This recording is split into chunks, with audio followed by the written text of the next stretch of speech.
Good morning, everybody. Welcome to another Writers Chat Tuesday.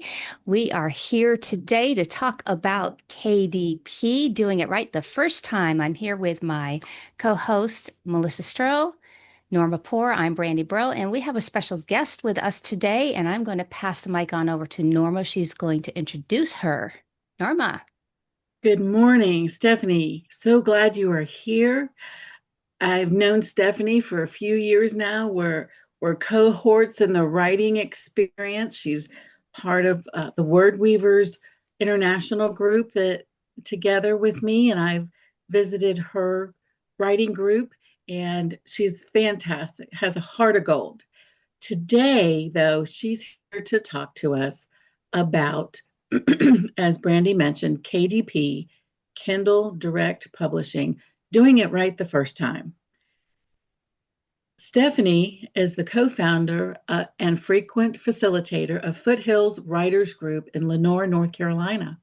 Currently working on her 10th novel, Stephanie has been writing all of her life and feels that writing is her therapy.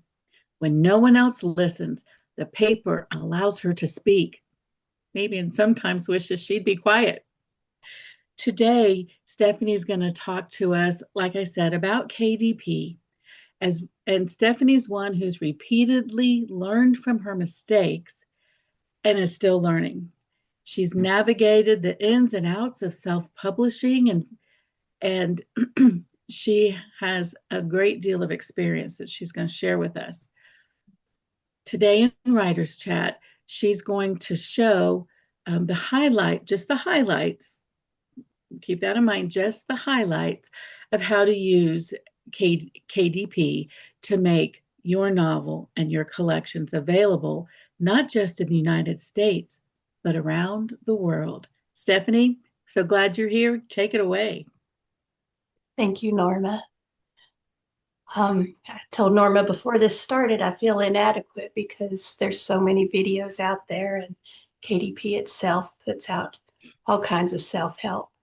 So anyway, I'm going to do what I can with you in this hour or so of time. Before we do, how many of you have published before? Couple.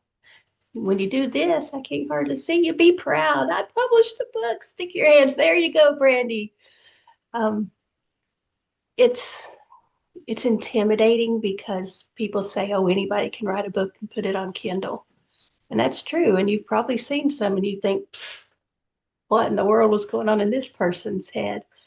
But anyway, if you're serious about publishing and you want total control of your book, then KDP is the way to go. Or if you're just wanting to test the waters, it's um, it's good.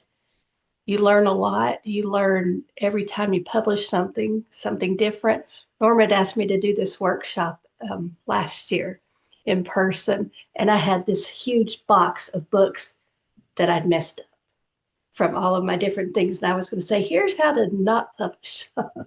So every time I do it, I learn something new. Um, KDP, the K stands for Kindle, meaning it was meant for to be read electronically on your device purchased by Amazon. Direct means it's available for you and you alone. And publishing, well, that just means it's gone from the writer's fingers into your hands. That's not to say that Kindle is only for, or KDP is only for electronic books. It's not. You, you can publish paperbacks, hardbacks, um, ebooks, and they just started audiobooks. And some of y'all say, I don't know about all this AI stuff or someone else reading my book. And I was that way. So for fun, one day, I published one and played around with it. And I'm going to let you listen to just a moment of it so you can hear um, how it sounds.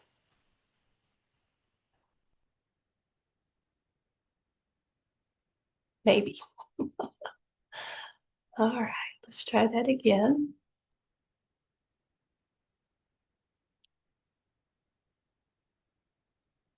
You may need to select the option to share with sound. Okay. So you'll probably want to screen share and then share with sound. There's a little special option for that. Who knew? I didn't know that was a thing. Benefits of doing Come Write With Us with music. You learn things. True, true. Can you hear any of it? No, it won't play through your computer unless you select the share your screen. Yeah. And then you have, when you select that, there's a little option, other option to share with sound.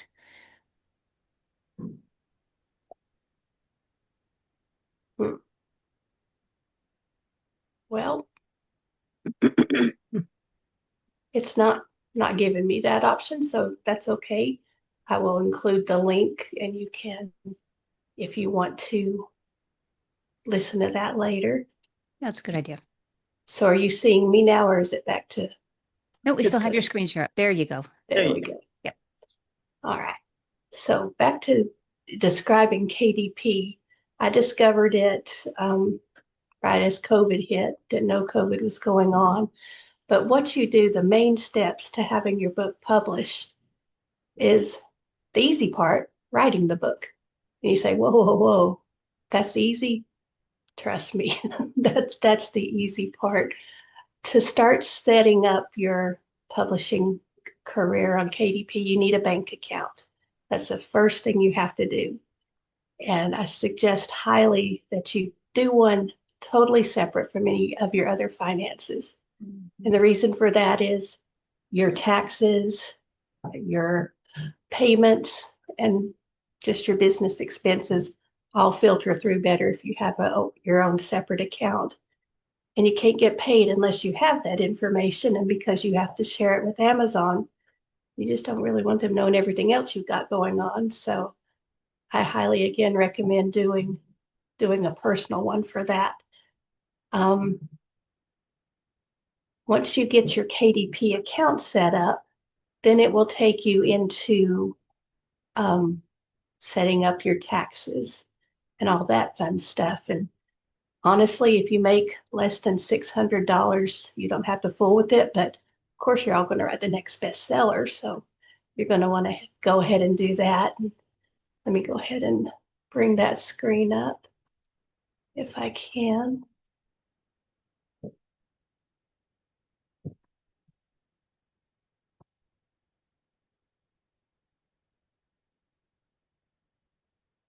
There we go.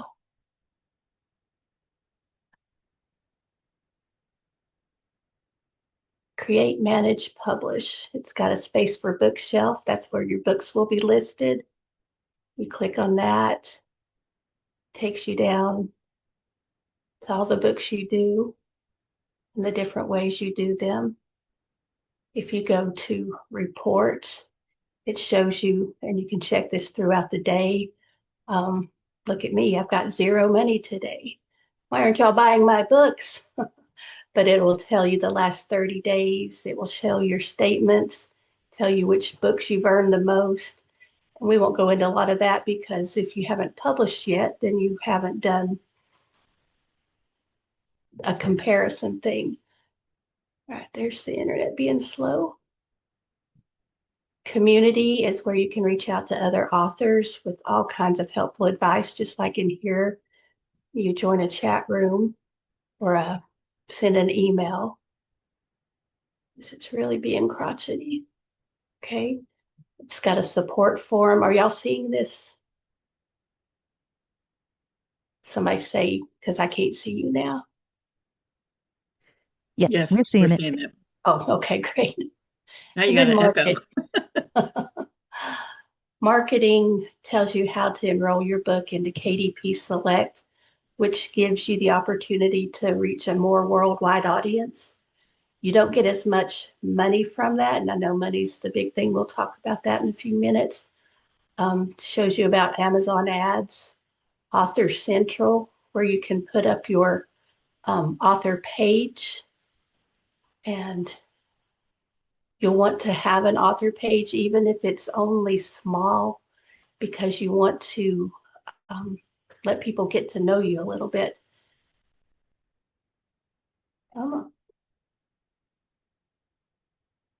This is my author page. You can do as much or as little. You can put samples of your work. You can put you reading your book. You can, of course, put your full bio, manage your follows and such.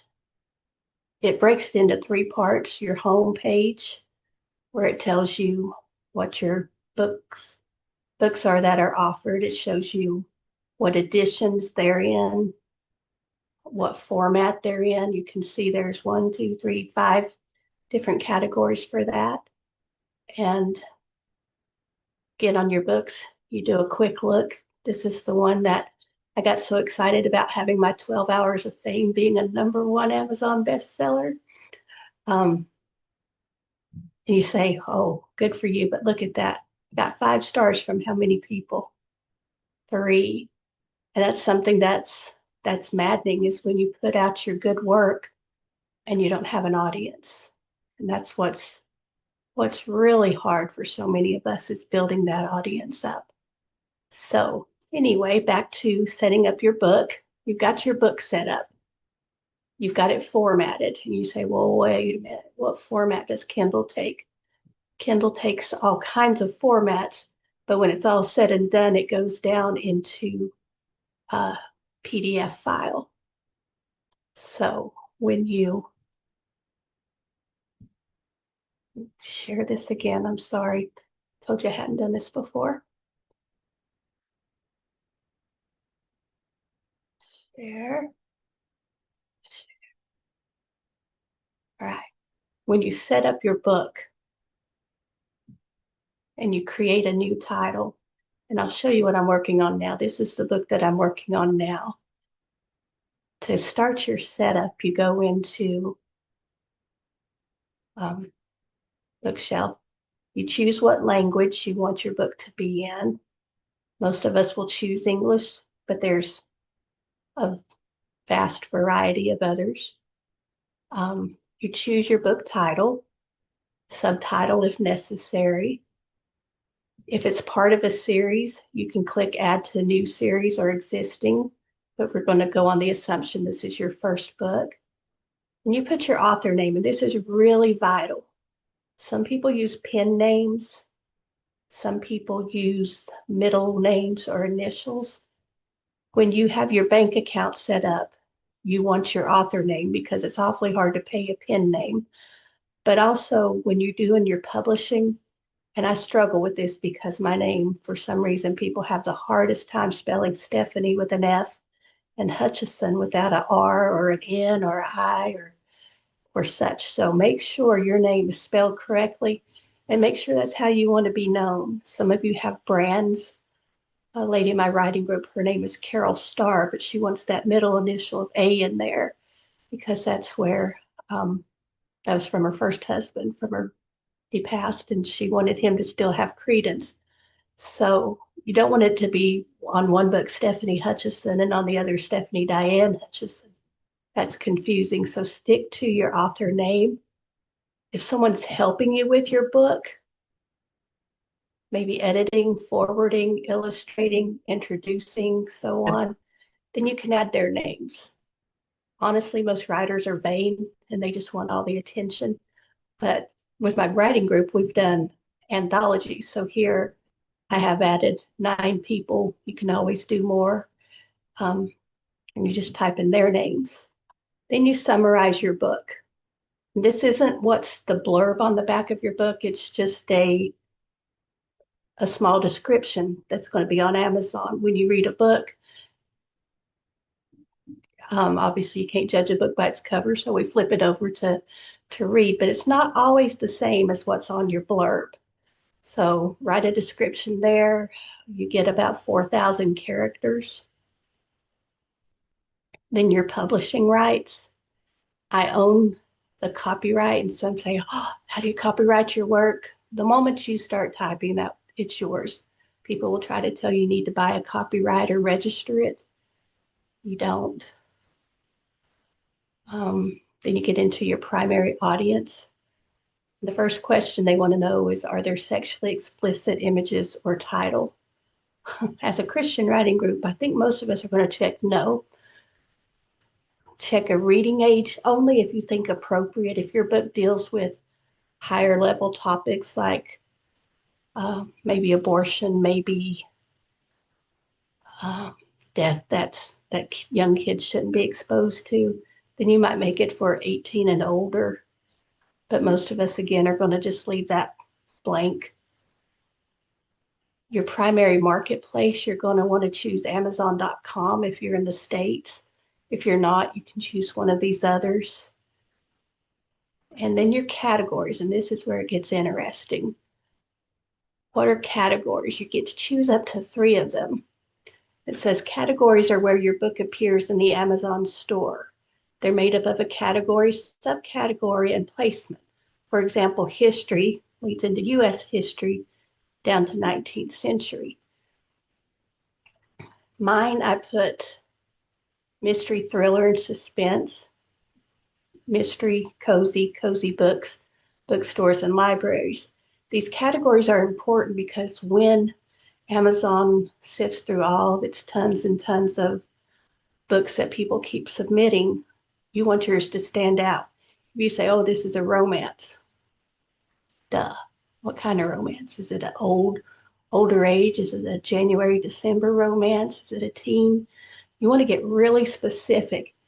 And the thing that Amazon does next for you to do that is your keywords. And that's the most important part. For my book I'm writing now, I put mother-daughter relationships, narrative medicine. You might say, I've never heard of narrative medicine. Good. If you haven't heard of it, that means that category is narrowed way, way down. So that's going to be something to stand out. Journaling, widowhood, those aren't big. So again, this is just me playing around on this one. I haven't published my book yet, which leads into publication date, or was your book previously published? And you can't publish a book you published somewhere else. Amazon's got a no-no on that. So then you save and continue. And I told you writing your book was the easy part. Here's where you find out where the hard stuff comes in. Get a free KDP ISBN. It's kind of like your copyright. A lot of people go and pay for that, but you do not have to do that. Amazon will assign you one if you do buy your own. And that means, excuse me, that means you can sell it in the other stores like Barnes and Noble and such. And you would have to pay for that. But if you're just doing Amazon, you're just testing the waters, you just want to see how far you can go, just get the free one. And when you do, copy that and then paste it in a document separately because you have to put it on the inside of your book. Then you get your print options, choosing how you want your book. Do you want it black and white with cream paper or white paper? Or do you want color interior? Choices. Obviously, if you do black and white, your print cost is going to be much less. Then comes the other hard part, trim size. The standard is 6x9, but there are others, so many others. And here's where it gets complicated with your book itself. You've got to go back and reformat it. So you can either be smart and do it right the first time and go ahead and choose this before you format your book, because those pesky little margins are such a pain trying to align. So if you, again, go by industry, 6x9 is it. You can choose. My lady friend that wrote a poetry book, she did the 8x8, and it's, that suited her needs. So choices. I'm trying not to get too detailed because you can go back and see this. You don't want it to bleed. That means your words are possibly going to go to the edge of the page. And you want your cover to be either matte or glossy. And depending on what cover you've chosen, then that's how you will get into that. Then you upload your manuscript. And here are the accepted file types: PDF, doc/X, HTML, or RTF. I always do PDF because I don't use Word. I use Google Docs. And so you have to go into your document itself, and to save it as a PDF, you just go to File, Download, and choose PDF, and it conforms it for you. Doesn't conform your margins, you still got to do that on your own. If you're going to make it an ebook, you're going to choose EPUB. It's totally different than PDF, but it's also a totally different web page. So sorry if I'm going too fast or not fast enough. I see there's some comments, but I can't see them just right now. But you upload your manuscript, and then comes the fun or the most maddening part, your book cover. Stephanie, before you go into book cover, Kathy had a question. She said these steps are generally only if you are staying on KDP and not going wide in quotation marks, correct? I haven't ever done anything besides KDP, so I don't want to say that. I don't mean it mean. Okay. This is Just don't want to specifically give just, wrong information. I get it. yeah. I'm trying to scroll through here to see what else. Well, I've got it. EPUB, I read something yesterday from a lady that was in a former writing group I was in, and she said mass marketing paperback is tanked. She said everybody's doing e-readers. And I think, well, everybody is not, because I'm still reading my paperbacks. I like to hold it in my hand, but maybe another time we can do the EPUB. It's really simple. Don't want to stray too far into different things. So let's go back to book cover. Okay. Kindle will let you, I'm afraid to click on that. It's going to mess up my cover if I do. You would launch Cover Creator, and it would, I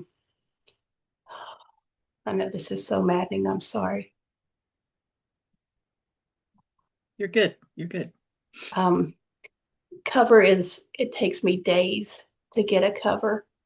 Some people, Norma's even given lessons on Canva, and I hope she'll do some more because that was helpful.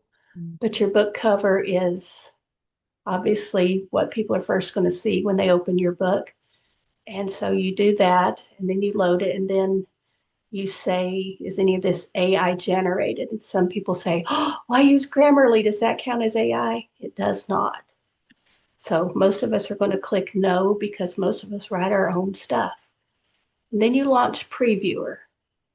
And Previewer lets you see your book in all its glory before you hit that publish button. And it takes it sometimes a moment, but it tells you, it shows you all along things that are wrong. Quality check, barcode. Again, that's your ISBN that is assigned by Amazon.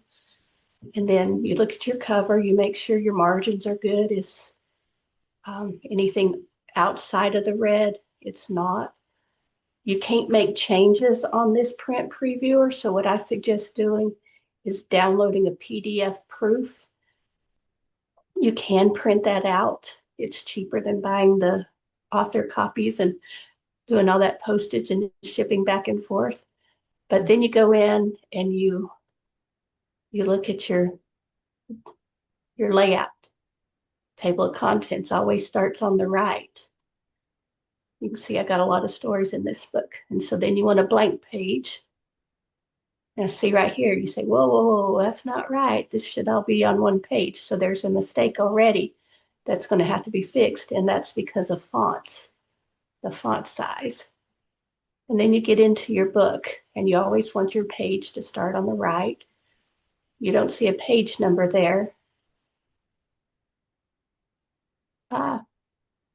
Apparently this is the one I didn't do page numbers on.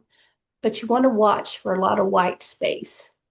You want to make sure all of this here is parallel and flush with this, because if not, then you got to go back and redo your document.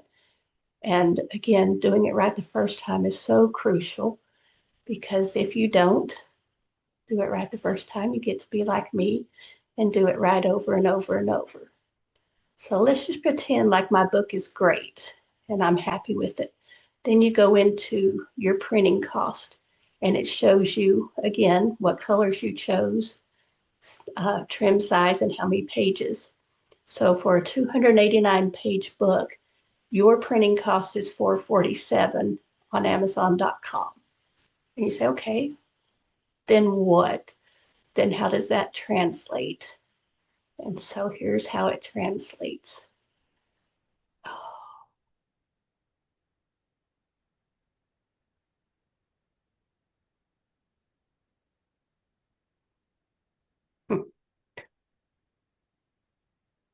It tells you if you sell your book right here for $12.99, Amazon says it costs them $447 to print.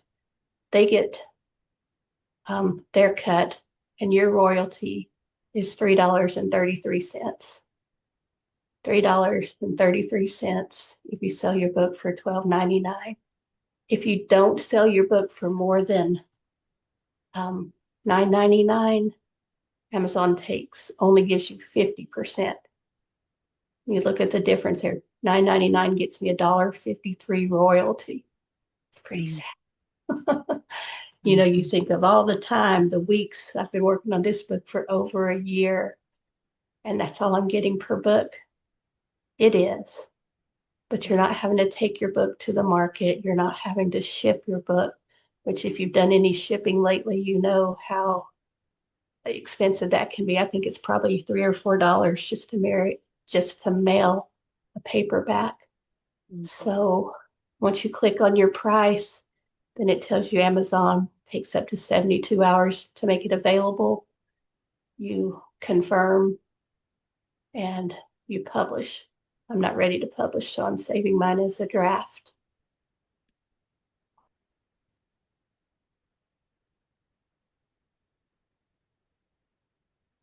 Stephanie, I have a question. Yes, ma'am. So you were saying when you have one chapter ending on the left and another chapter beginning on the right, the title of the chapter and the first line of the other opposite page have to be on the same line? Is that what? I like it that way. It's a personal preference. Some people start their chapters midway down, so that's all part of your formatting. But when you've got, say, a 3-page chapter, and this all goes with your margins, but it's one of those things you learn the hard way if you're not careful, because when you add your page numbers, you'll often see that your book shifts up a line or down a line and breaks up. So you got to be really careful with those little nitpicky things. And again, if you've published before or you've done several magazine articles, right, and devotionals, and you've seen the formatting is crux, because you don't want to go in there looking like you don't know what you're doing. Correct. Because while we may not judge a book by its cover, we do judge it by its inside. And if we think that someone didn't take the time to make this perfect, why bother? Or maybe y'all are more forgiving than I am. I have a low tolerance for that. So thank you. I'm looking at your comments real quickly. Anybody in the audience have any questions while we're paused here in her presentation? Go ahead and speak up. Kathy asked if you have used Publisher Rocket or Kalytics to help choose the categories you put your book in. I haven't. There's so many things out there that will help you. You just go to YouTube or just type it in, and especially now that AI has taken over our Google search, you just type in and you got your answers right there. And it's so helpful. And again, that's why I feel inadequate doing this presentation. When you choose to do KDP, like I said, you're in charge. You don't have necessarily a publisher or an agent looking over your shoulder, making sure you do it right. It's all on you. And you've got to have your book down perfectly before stepping into KDP. Trust me, it will save you so much time having to go back and reformat. So knowing the size of your book, like I said, the 6x9 is often industry standard. And then I'm sure, well, I could show you. How many of you use Google Docs? Nobody. Y'all To use raise Raise your your Word? hand. hand, give a heart if you use Google Docs. I know Rachel Colby, who was here, she uses Google Docs a lot, or I did. can't show you how to do it in Word because I don't know. That's okay. But get your margins, get your formatting, get your fonts. I use a 12-point font, which is kind of large, but I figure most of my audience uses glasses anyway, so that just helps. I think if you do a 10, I'm squinting even with my glasses, so that's something you choose as well. Your line spacing, your basic document formatting. You need to know how to do it. And if you don't, then ask somebody. And I've never hired an editor. I've edited several things. I don't know what the going rate is, but if I'm figuring I'm going to be putting $100 into an editor, which sounds paltry if you're the editor, but when you think of your book sales and you just saw that I'm making $3 a book, how many books do I have to sell to pay my editor? You consider all that. So it helps to have a writing group, a writing friend. Um, Again, I use Grammarly. I know there's Pro Writing Aid. There's several things like that you can use to enhance your writing. And I don't know how Pro Writing Aid qualifies or if it qualifies as AI. There's Scrivener. There's so many things out there, y'all.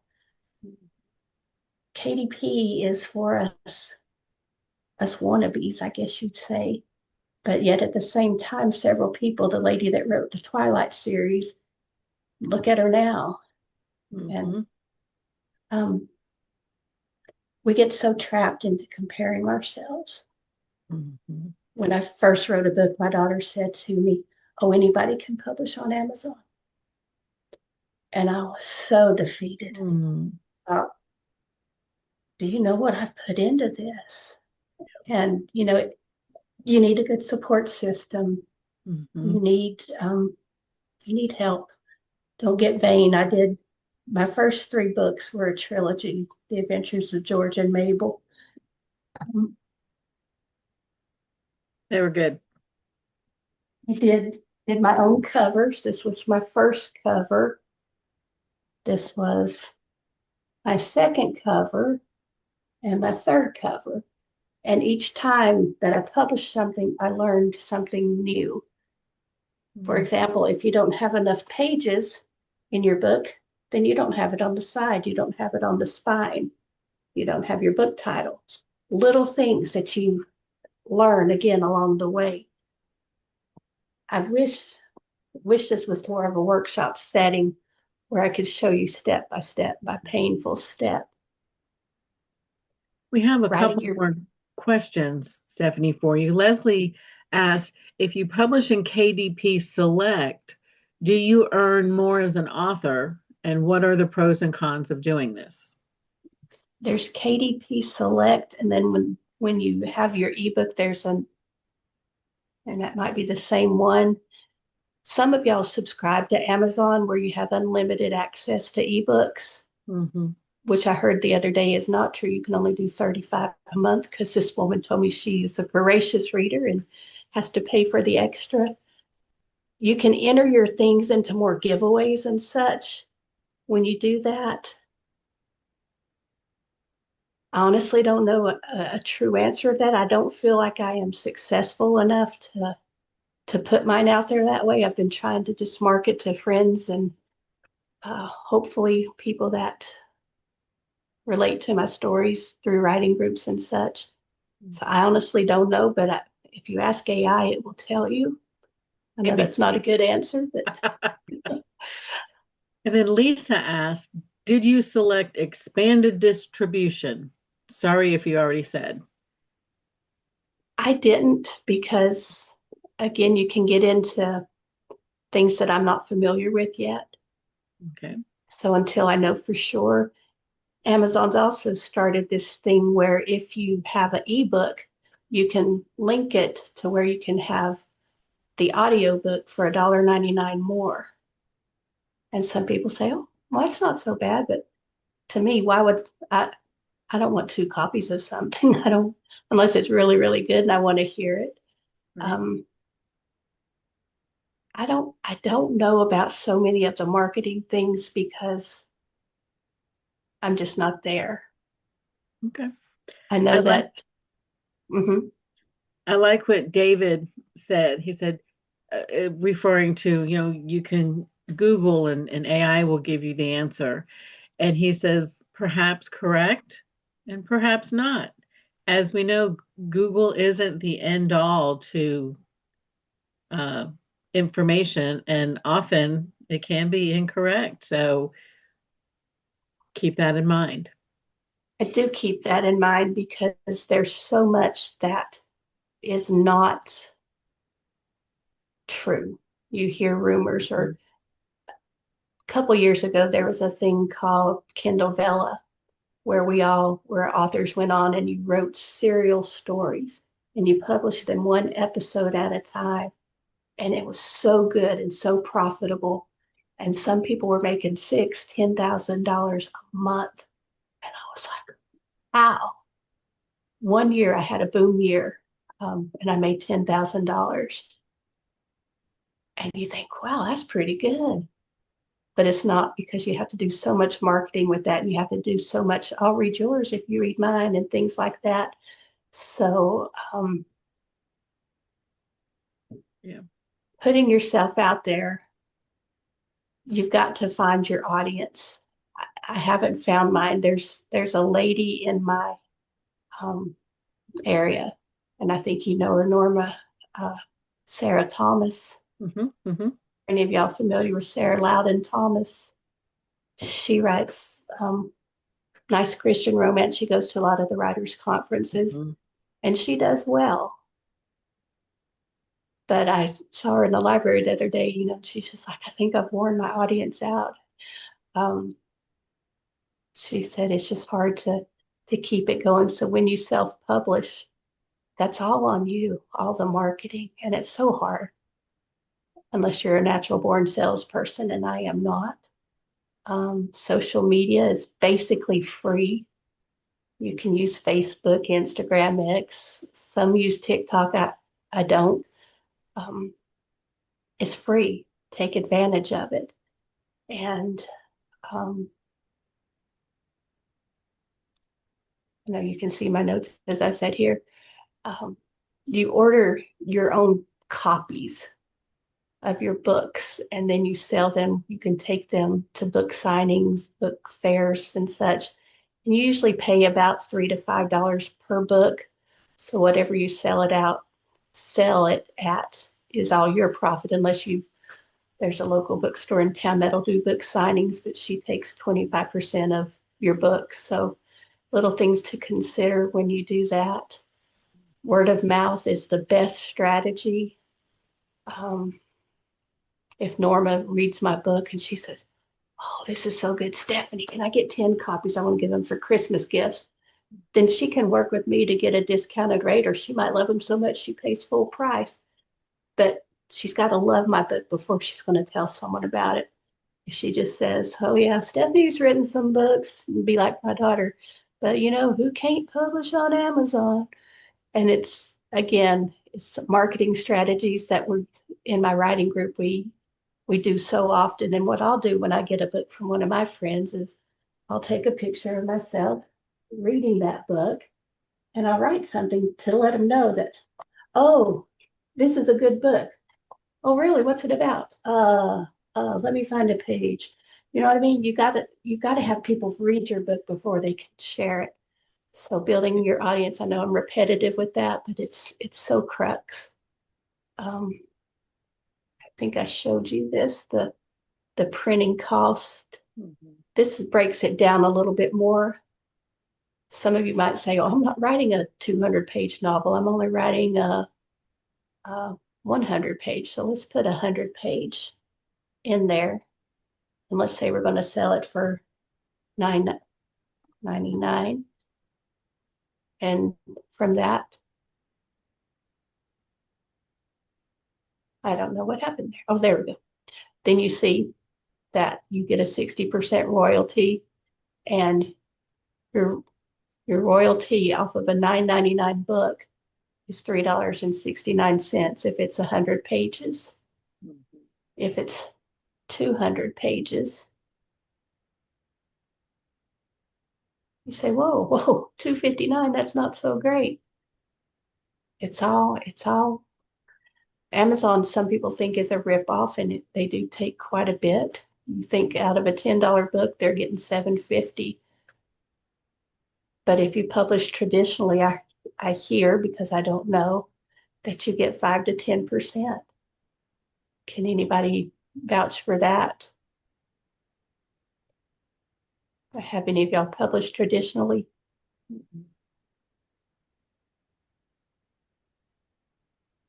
No, I And y'all haven't. can I feel can't speak for feel everybody free else, to talk and turn your mics on. right? I have published traditionally, but I didn't catch the question you were asking. Do you know how much percentage you get of sales? It's paltry, but it's a choice I had to make as to whether I wanted the little bit I could get from. She's a small publisher, but she is traditional, and it's a choice I had to make to decide whether I wanted what little bit I could get through her extra that I couldn't do, like getting my name out in some extra places. And that's what I'm choosing for now. But she also gives me the ability to write my own, like, little satellite novellas that work around it. I wouldn't Right. have gotten that with a big publisher. So it's all a choice. It really is all a choice. Good Do point. you, when you do that with a traditional publisher, even though it's a small one, do you give up your rights? I will get my rights back in 5 years with her. Now, some of them I have a couple of friends that they don't have their rights back yet, and the publisher went out of business. So they're working on that. That's why I like the fact that right in my contract, it says I will get these back 5 years from the date of publish. Yeah, I just had a publisher cancel my children's book series because they went out of business, and I got to give them credit. It was a small traditional. The money was much better. One reason because I didn't have an agent that was going to take some of that percentage. Yes. And within 2 to 3, within probably 2 months, they've closed their business and sent back all the legal documents back to ownership of the rights to go back to the people. One of the other things is they had books on hand and at a great reduced price. They said, "Do you want to buy these books?"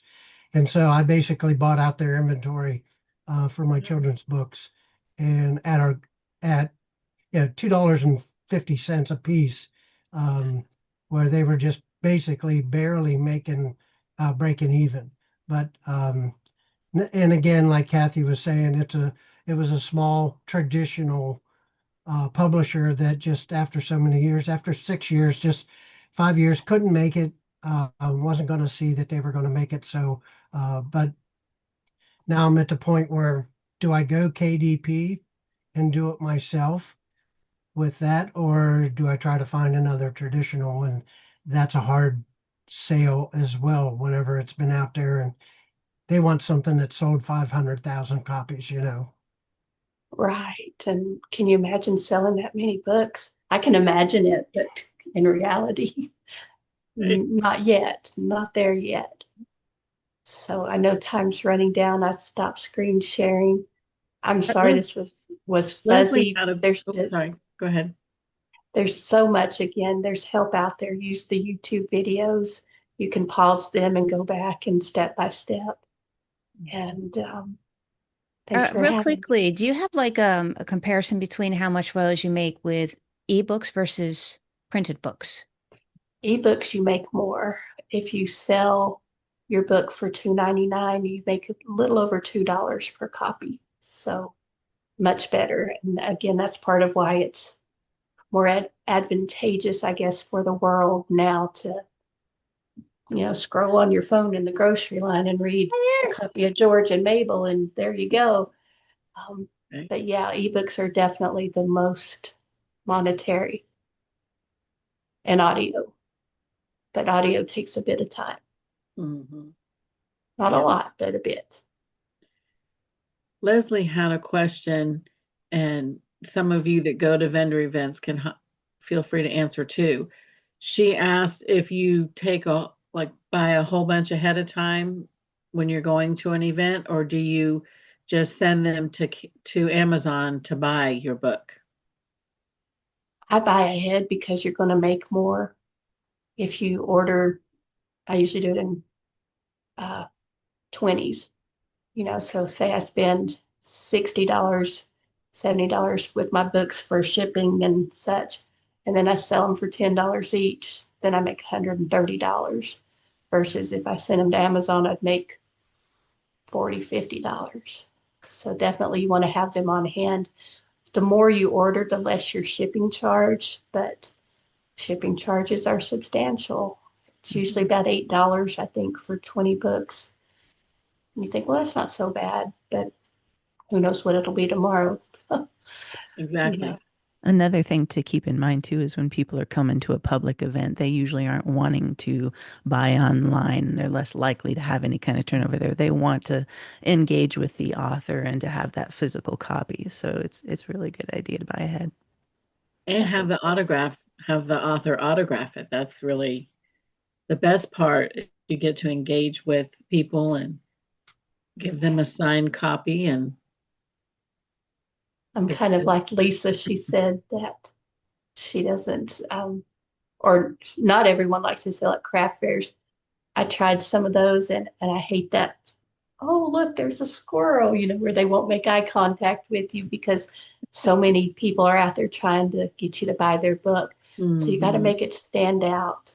A lot of people make packages where they add stickers and bookmarks and such and do these writing events. And if you've got a welcoming community, I highly recommend doing that. You get a little bookmark or a magnet, then you're going to keep remembering, oh, Melissa wrote something. I wonder if she's written anything new. And you're going to go and check out her page and such. So it's great to have full and complete authority over your work. If you're like Ben did, like my friend Gretchen, she sold one of her books to Scholastic, and they changed her book, they changed her cover, and basically left her out in the cold. They took her story, made it theirs, and she didn't get anything from it. And you just think, wow, this was a reputable publisher. How could they do that? So with KDP, you know what you get when you're going in and you're doing it all yourself. You guys in the audience, feel free to come on, and if you have any comments or questions for Stefanie in the last couple minutes before we wrap up for today. Anybody? I had a question that wasn't caught. I guess it was earlier in the chat. For AI content, I know it doesn't really state on there that you're protecting from AI, but I know a number of authors have mentioned that some of their content was stolen because once it's uploaded, it's basically online. And I think Kathy mentioned that there were some court cases to protect authors. I don't know if you know anything that you can add or share about that. When I was trying to make my book cover, I was explaining to AI what I wanted. They said, "Oh, I think you've got a lovely book," and they talked so nice, and it was literal talk because that's how good AI is, and told me all this stuff and said, "I think your character," and that AI person knew me. They got my book. They got the undertones, they got the pace and such, and I was like, oh, yeah, it scared me because how easy would it be to just, oh, I came up with an idea about a woman who's been in a coma and write a book, and you know, Mhm. is my idea or my story, and AI changed it. It's scary to me to use AI. It's helpful, sure, but it's um It can be a bit scary. And like you said, we can lose. I'm sure AI it's been around for a while, but it's not been at the forefront like it is now. So I would imagine that over time there's going to be things that can protect our rights, hopefully, against AI taking our stuff. We shall see. Any other comments or questions for Stefanie? Well, Stefanie, it has been a pleasure. You have given us a plethora of information. Feel free to share your email address and the link. So if anybody has questions, they can reach out to you. Feel free to share your website if you have one. And be sure to go to Amazon and check out Stefanie's books. I was honored and blessed to be able to help with some of the critiquing of her book Left, which is part of their name's George and Maple. Is that right? mhm. Um, very interesting story, and one that if you've been married very long, you can absolutely understand how things unraveled as they did. And that's all I'm going to say about that. You have to check it out for yourself. But thank you, Stefanie, so much for being with us. Be sure to stick around for the after party. And those of you that are watching the video, thank you so much. And if you are able to join us some Tuesday morning, we meet at 11 Eastern, and you can go around the United States, around the globe to find your time zone. But we hope you'll join us. Next week, I think I'm up next week, aren't I? Next week, I'll be talking about conferences. Conference season is upon us. One just finished up last weekend, but there's a whole slew. I already used the word plethora, so I have to come up with a new one. There's a whole slew of conferences still uh, on the books for this year. I'm going to talk a little bit about the different conferences and the benefits of going to a conference. So I hope you'll join me next week, and maybe I can persuade you a little bit to attend a conference, and maybe I'll see you there. Stick around for the after party, and otherwise, we will see you all next week. Bye now.